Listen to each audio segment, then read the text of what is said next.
श्री स्वामी समर्थ. नमस्ते स्वामी भक्तांनो, कसे आहात तुम्ही? आज मी तुम्हाला श्री कैवल्याश्रम स्वामी उर्फ बोटे स्वामी यांची गोष्ट सांगणार आहे. तर उत्तर कर्नाटकात भगवत भक्त आणि परमार्थाचे थोर अधिकारी परमहंस श्री कैवल्याश्रम स्वामी उर्फ बोटे स्वामी हे प्रसिद्ध भक्त होते. त्यांचे खरे नाव राम होते. लहानपणापासूनच त्यांचा कल परमार्थाकडे होता. साधू संत यांना भेटणे, पुराणे ऐकणे हाच त्यांचा छंद होता.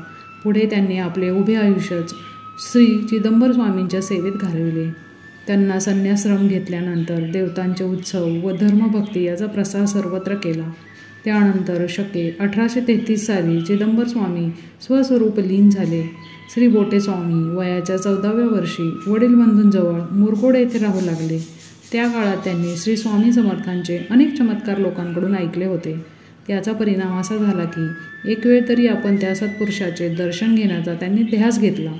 परंतु या लहान वयात वडील आपल्याला तेथे जाण्यासाठी परवानगी देणार नाही म्हणून त्यांनी एक पत्र लिहून वडिलांना देण्यास आपल्या धाकट्या बंधूजवळ दिले आणि कोणालाही न सांगता त्यांनी अक्कलकोटची वाट धरली. वय लहान, प्रवासाचा अनुभव नाही, पैसे जवळ नाहीत, त्यामुळे त्यांना पायी प्रवासाचा खूप त्रास झाला. जाताना वाटेत हिपरगी गावातील मार्तंड भैरव व गाणगापूर येथील दत्तात्रयाचे दर्शन घेऊन ते पुढे निघाले. अक्कलकोट येथील वाटेवरील एका खेड्यात ते रात्री विश्रांती घेत असताना श्री स्वामी समर्थांनी त्यांना स्वप्नात येऊन दृष्टांत दिला की स्वप्नात त्यांना चिदंबर स्वरूपी एका यतीचे दर्शन झाले. त्यांनी स्वप्नातील त्या यतीला नमस्कार केला. त्याच क्षणी तेथे श्यामवर्ण सुंदर बालक त्यांना दिसले. चिदंबर आणि मी एकच आहोत असा स्वामींचा आवाज त्यांना ऐकू आला व ते जागे झाले. अक्कलकोट येथे गेल्यावर रिक्त हस्ताने महात्म्यांचे दर्शन घेऊ नये म्हणून त्यांनी जवळील 2 पैशांचा पेढा घेऊन श्रींच्या भेटीसाठी ते गेले. त्यावेळी स्वामी खाली मान घालून स्वानंदामध्ये निमग्न होते. अजानुबाहू तेजपुंज आणि नग्न अवस्थेत स्वप्नात दिसलेली भव्य मूर्तीच प्रत्यक्ष पाहिल्यावर बोटे स्वामींचे भानच हरपले. त्यांनी साष्टांग नमस्कार केला व म्हणाले, देवा, आपल्या पवित्र चरणांचे दर्शन घ्यावे या उत्कंठेने आपल्या भेटीस आलो आहे. आपले पावन पाय पुढे करून या दीनदासावर कृपा करावी अशी त्यांनी मनोमन प्रार्थना केली. बरोबर आणलेला पेढा अर्पण करणे त्यावेळी त्यांच्या ध्यानात आलेच नाही. तेव्हा समर्थांनी आपले चरण पुढे करून स्मित हास्य करीत म्हणाले, मेरा पेढा लाव.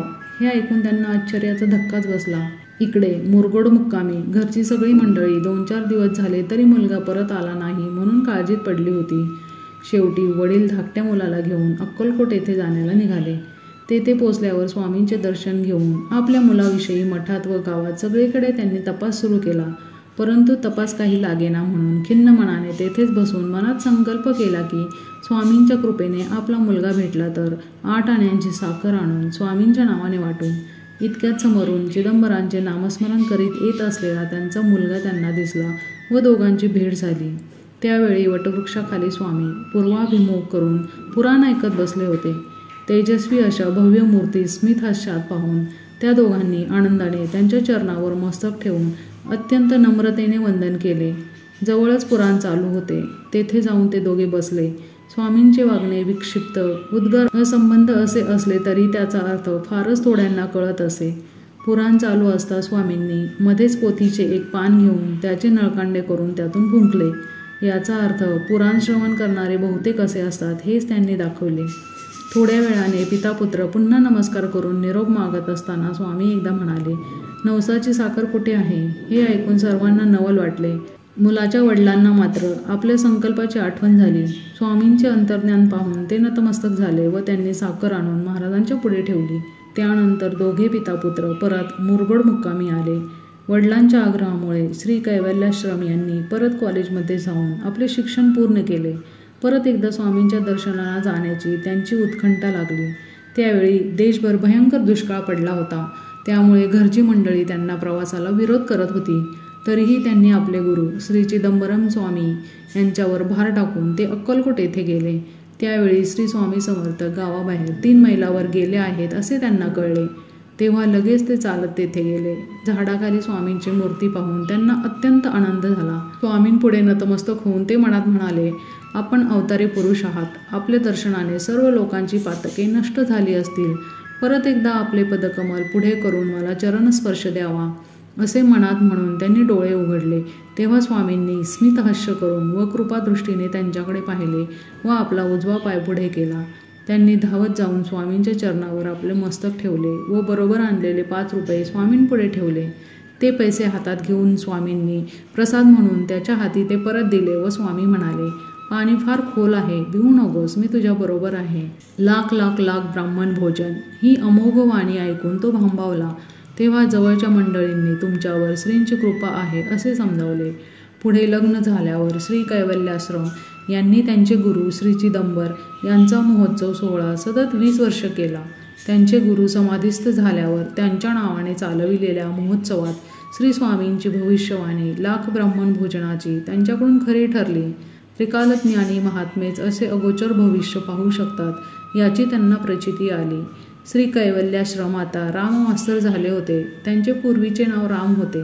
लहानपणी स्वामी समर्थांच्या दर्शनाची ओढ लागून ते अक्कलकोटला जात असताना स्वामींनी त्यांना दृष्टांतात मी व चिदंबरम एकच आहोत हे दाखविले होते.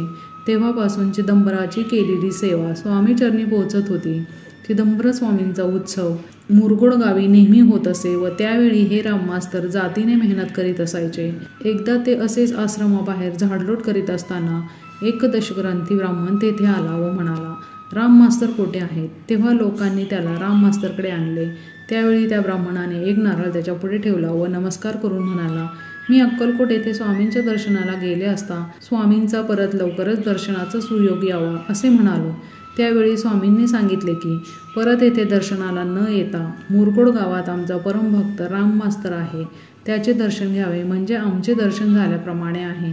हे स्वामींचे बोल ऐकून मी आपल्याला शोधत येथे आलो. श्री स्वामी समर्थ आपला भक्त कितीही लांब असला तरी त्याला खेचून आपल्याकडे आणत असत. श्री कैवल्याश्रम यांना स्वामींची ओढ बालपणातच लागली होती. त्यांचे श्री चिदंबर स्वामी गुरु असताना सुद्धा स्वामींनी त्याला आपल्या परमभक्ताचा मान दिला होता. त्यांच्या अंगातील विभूतिमत्ता, ईश्वरी साक्षात्काराचा योग, दृढ भक्ती, धर्मप्रसाराचे अगाध सामर्थ्य इत्यादी दैवी प्रभावाच्या गोष्टी श्री समर्थांनी त्यांच्या लहानपणीच ओळखल्या होत्या. भगवंत गीतेत म्हणाले आहेत, जे मला भक्तिपूर्वक भजतात ते आपला निर्मळ अंतकरणाच्या योगाने माझ्यामध्ये व मी त्यांच्यामध्ये असे बिंब प्रतिबिंबाप्रमाणे एक स्वरूप असतो. या सिद्धांताची प्रचिती या घटनेवरून स्वामींनी पटवून दिली आहे. धन्य ते श्री कैवल्याश्रम स्वामी. तात्पर्य काय तर चित्तशुद्धी होता आत्मा प्रकट होतो, ईश्वरी कृपेचा त्यास लाभ होतो. श्री स्वामी समर्थ. आपल्या स्वामींच्या अशाच नवनवीन गोष्टी ऐकण्यासाठी आपल्या स्वामी साथ या चॅनलला लाईक करा, सबस्क्राईब करा, शेअर करा आणि कमेंट करा. श्री स्वामी समर्थ.